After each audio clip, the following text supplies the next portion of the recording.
कुछ आवाज़ें अमर होती हैं, ऐसी आवाज़ें जो इंसान कभी भूल नहीं सकता।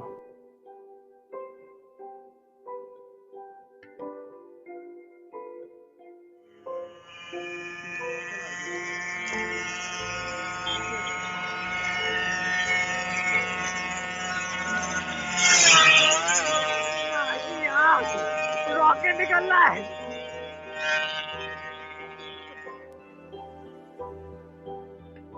जिन लोगों ने ये आवाज़ सुनी है वो लोग जान सकते हैं मैं किसकी बात कर रहा हूँ। Yamaha RX series. क्या था इस मोटरसाइकिल में जिसकी वजह से लोग आज भी इसे ओन करते हैं और आज भी इसे रिस्पेक्ट करते हैं और आज भी इसे चलाते हैं। इस छोटी सी डॉक्यूमेंट्री में हम पता लगाते हैं यामाहा RX सीरीज़ का इतिहास और कैसे इस गाड़ी ने इंडियन ऑटोमोटिव इतिहास में अपना नाम लिखा।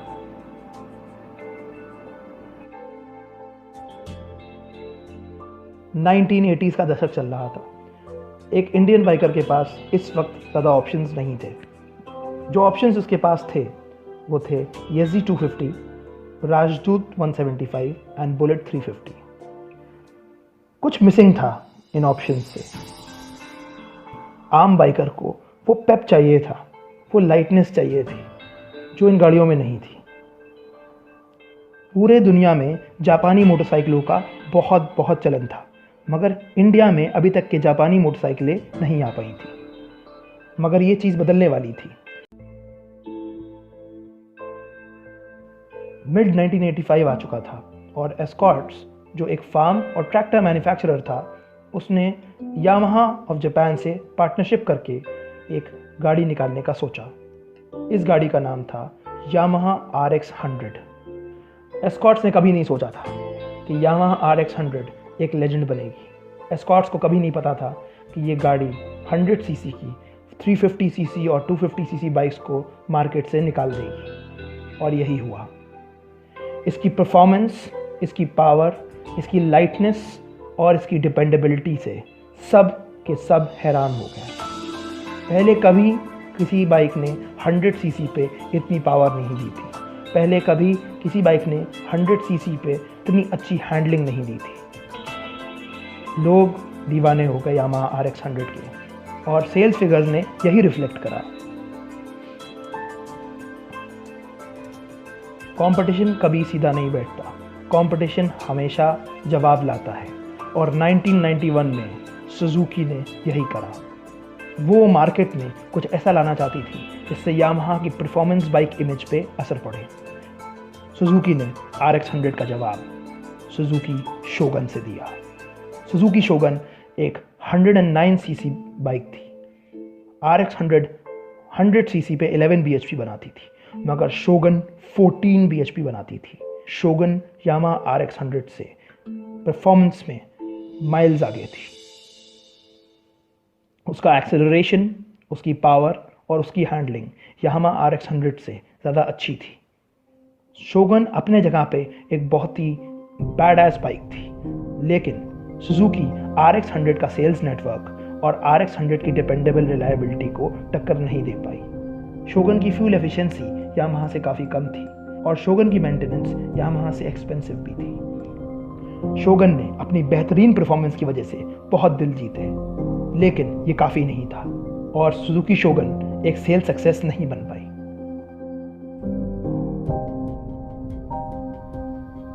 सिर्फ सुजुकी ही नहीं, बहुत सारे मैन्युफैक्चरर्स ने यामाहा RX के क्राउन को छीनने की कोशिश करी, मगर नहीं कर पाए। लेकिन यामाहा RX सीरीज के लिए एक बहुत बड़ा खतरा आगे मंडरा रहा था। इस खतरे का नाम था एमिशन रेगुलेशंस, और शहर में बढ़ते पोल्यूशन की वजह से सरकार 2 स्ट्रोक मोटरसाइकिल्स पे स्ट्रिक्ट होती जा रही थी। वक्त बदल रहा था। यूथ को और स्टाइल और परफॉर्मेंस चाहिए थी जो ये बाइक्स नहीं दे पा रही थी।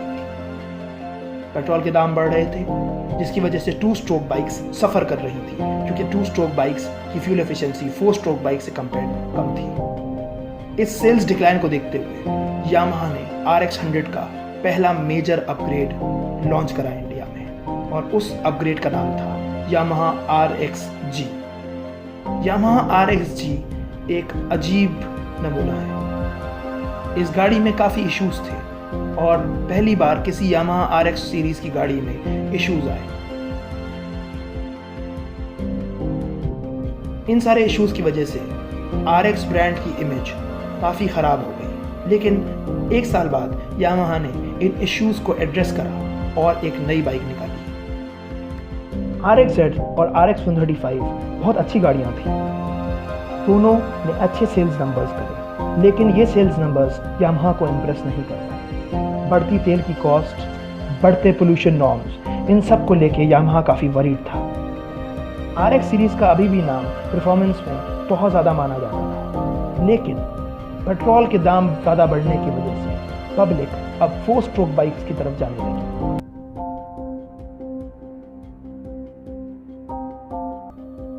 यामाहा अब अपने सबसे प्रेस्टीजियस ब्रांड RX को आखिरी सांस का मौका दे रहा था। एक आखिरी सांस जिसकी वजह से वो ब्रांड बच जाए, एक आखिरी सांस जिसकी वजह से परफॉर्मेंस फिर से रीडिफाइन हो।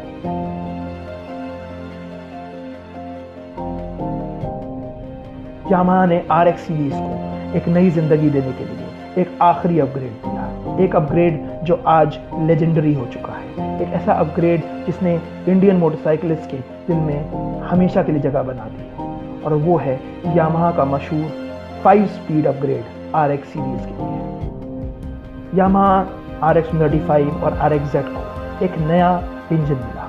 ये इंजन 5 स्पीड था और इस इंजन का पावर आउटपुट 14 हॉर्स पावर था, जो 3 bhp ज़्यादा था यामाहा RX 135 4 स्पीड से।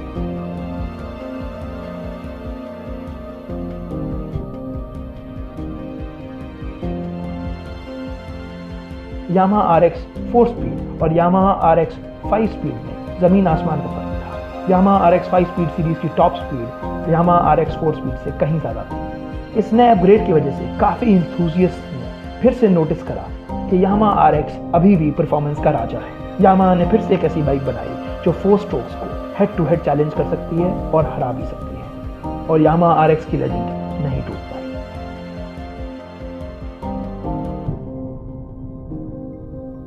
वक्त किसी के लिए नहीं रुका और वक्त यामाहा RX के लिए भी नहीं रुका। पल्सर 150 और पल्सर 180 जैसी मोटरसाइकिलों ने परफॉर्मेंस को फिर से रीडिफाइन करा, जिसकी वजह से यामाहा RX को लोग भूलना शुरू कर गए। बढ़ते पोल्यूशन की वजह से गवर्नमेंट ने 2 स्ट्रोक्स पे बैन लगाने का फैसला लिया। ये डिसीजन यामाहा RX के लिए भारी साबित हुआ और यामाहा RX 135 5 स्पीड और 4 स्पीड 2004 में डिसकंटिन्यू कर दी गई।